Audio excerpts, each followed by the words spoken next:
ওই কোনে গেলি রে? আমি একটু খেতে গেলাম। খেতে একটা কামলা নিছি, ধান খেত নিরাবার নিগে। তা কামলা বলে আজকে বাইতে ইফতারি করবো না, আঙ্গ বাইতে বলে ইফতারি করবো।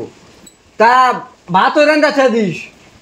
ইফতারি আমি এখন দেখালা করলাম ইফতারি আর ভাত যদি রেডি না থাকে তোর মাংসর আড্ডি ভাঙ্গে কাঠের আড্ডি লাগাই দিবি। এই যে কইয়া গেলাম, আমি একটু খেতটা থেকে আইতেছি।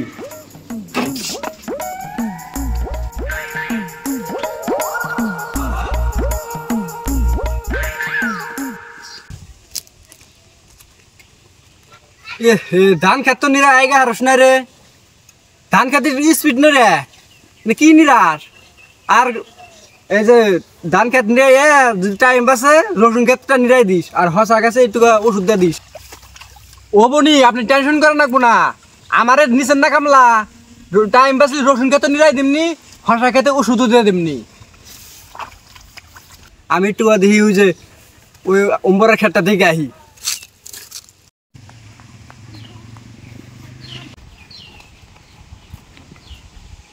আসসালামু আলাইকুম চাচা। ওয়ালাইকুম আসসালাম। তা বাইসটা ভালো আছাও? আল্লাহ রাখছো ভালো। তা আপনি কেমন আছেন? আলহামদুলিল্লাহ, তঙ্গ দুয়া আশীর্বাদে আমি খুব ভালো আছি। তো কালকে আঙ্গ বাইতে রোজ রাখিলাম, তো আপনার জবাব দিবার আসলাম। তা আপনি বাইতে নাই কে? চাষিরে কই আইলাম, কয় চাষি কয় যে আপনি বলে খেতে গেছেন। তো চাষির কাছে কই আইলাম, তা আপনার সামনে পাইলাম, তো আপনার জবাব দেওয়া যায়।